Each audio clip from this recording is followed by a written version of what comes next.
आजच डाउनलोड करा आणि तुमच्या आवडत्या मालिकांचा आनंद लुटा। शेवटी धाडस झालंच माझ्या धनींचं। देवी आईंसमोर मनातलं समद बोलायचं। काय हो धनी, तुम्हाला माझ्यापासून लांब राहवतच नाही का? मला तुझ्याशी काहीतरी महत्त्वाचं बोल। मला आधी सांगा, तुम्ही देवी आईंना कसं काय तयार केलं? म्हणजे तुम्ही त्यांना नेमकं असं काय सांगितलं की त्या तयार झाल्या? सांगा की। ऍक्च्युली आईला खरं काही माहितीच नाही। काय?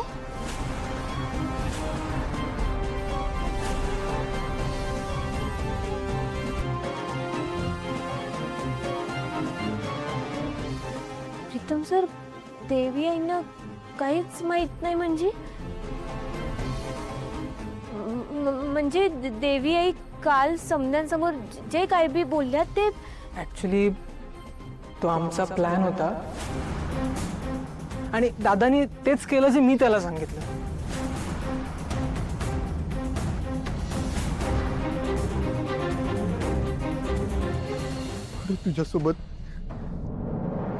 तुझ्यासोबत आयुष्यभर चालायची स्वप्न बघितली, तुला वचन दिलं, 2 पावलं सुद्धा चालू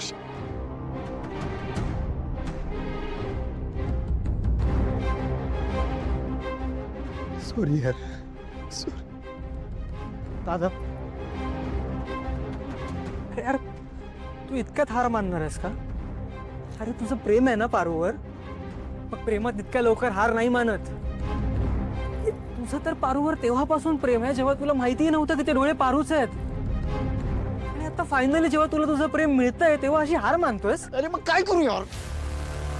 इकडे मामाने मला 2 दिवस दिलेत। 2 दिवसात आईला सगळं क्लिअरली कसं समजू?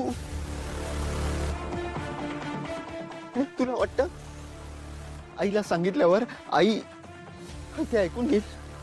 ब्रो, तू ओळखतोस ना आईला? मला सांग, आई पारूचा स्वीकार करेल का?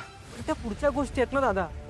सध्या आपल्याला पारूला थांबवणं गरजेचं आहे आणि त्यासाठी आईशी बोलावं लागणार आहे। मग का?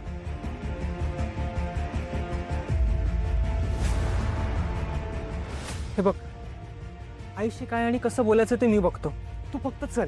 म्हणजे चल रे, चल चल चल चल चल। पारू आणि मारुती मामाचं जाणं आपल्या कोणालाच पटलेलं नाही। सगळ्यांनाच खूप त्रास होतो। काय करणार, आपला पण नाईलाज आहे। पण मारुतीच्या वागण्याचं खरंच आश्चर्य वाटतंय मला। इतकी वर्ष तो आपल्याकडे आहे, त्याला काही प्रॉब्लेम आला तर तो आपल्याला सांगतो, आपली मदतही घेतो, पण यावेळेला काहीच बोलला नाहीये तो। मला कळत नाहीये एवढं मोठं काय झालंय की त्याला एवढा मोठा निर्णय घ्यावा लागलाय। मला माहितीये काय झालंय ते।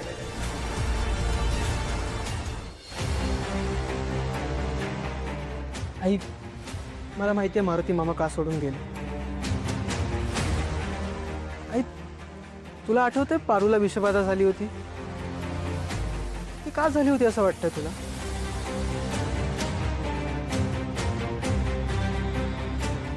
कारण मारुती मामाने तिला विष दिलं होतं। काय?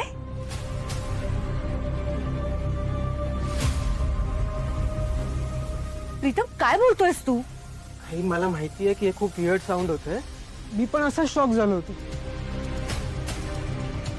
पण आता तुला माहिती आहे ना की मारुती मामा, हे घर, त्याचा जॉब, याला घेऊन किती पॉझिटिव्ह आहे।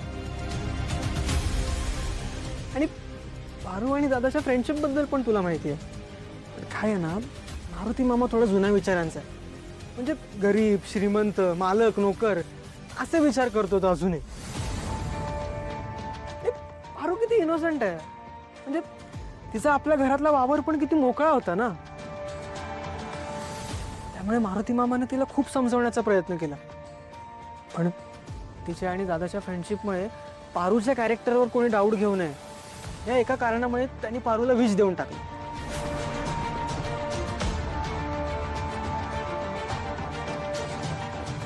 असा विचार केला मारुतीने? म्हणजे पारू ह्या घराचा भाग झाली, अगदी सहज मिसळली या घरात।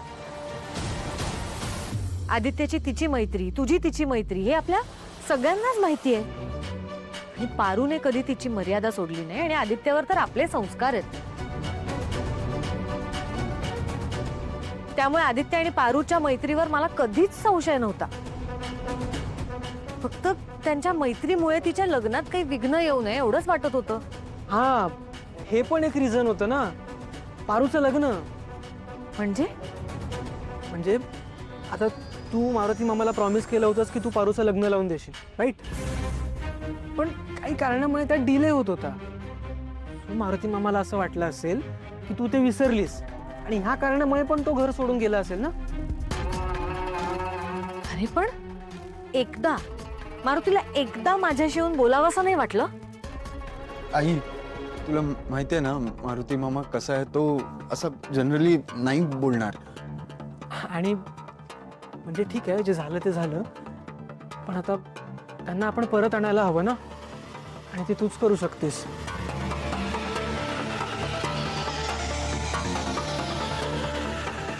हो म्हणजे मला फक्त एवढंच सांगायचंय की तुला दादा आणि पारू यांच्या रिलेशनशिपचा काहीच प्रॉब्लेम नाही, तरच मारुती मामा कन्व्हिन्स होईल का?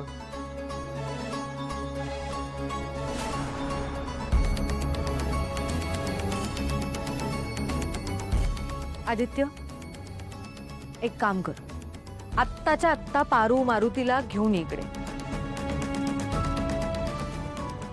आई, खरंच?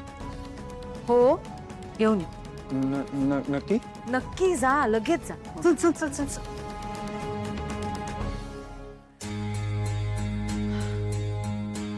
कान एवढ्याशा गोष्टीवरनं मारुतीने घर सोडायचा निर्णय घेतला होता.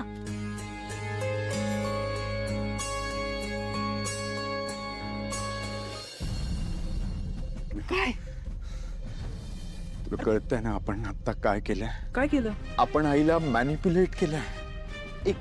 एक वेगळं चित्र उभं केलंय तिच्या समोर. ही फसवणूक नाहीये का? अरे दादा, everything is fair in love and war. आणि मला सांग, आपली प्रायोरिटी काय आहे आता? पारूला परत घरी आणणं ही प्रायोरिटी आहे ना. आपण जे काही केलं ना त्याने आपण फक्त थोडासा टाइम बाय केलाय. तू योग्य वेळ बघ आणि काय ते खरं सांगून टाक ना. मला सांग, तुला पारू तुझ्या आयुष्यात हवी आहे की नकोय? हो. मग जा ना, तिला घेऊन ये. जा जा जा जा. काय केलं तुम्ही समद्यांनी? हे तुम्हाला कळतंय का? तुम्ही फसवलंय देवी आईंना. तुम्हाला चांगलंच माहित आहे देवी आईंना खोटं अजिबात चालत नाही, तरी मी तुम्ही हेच केलं. पारू, तुम्ही विचार केला का की हे समजा देवी आईंना कळलं तर काय करतील त्या?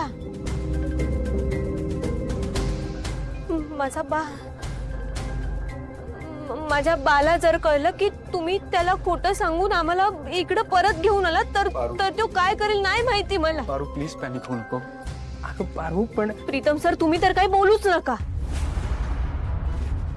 तुमच्याकडनं ही अपेक्षा नव्हती. हे बघा, खोट्याच्या जीवावर कुठलं बी नातं टिकत नाही.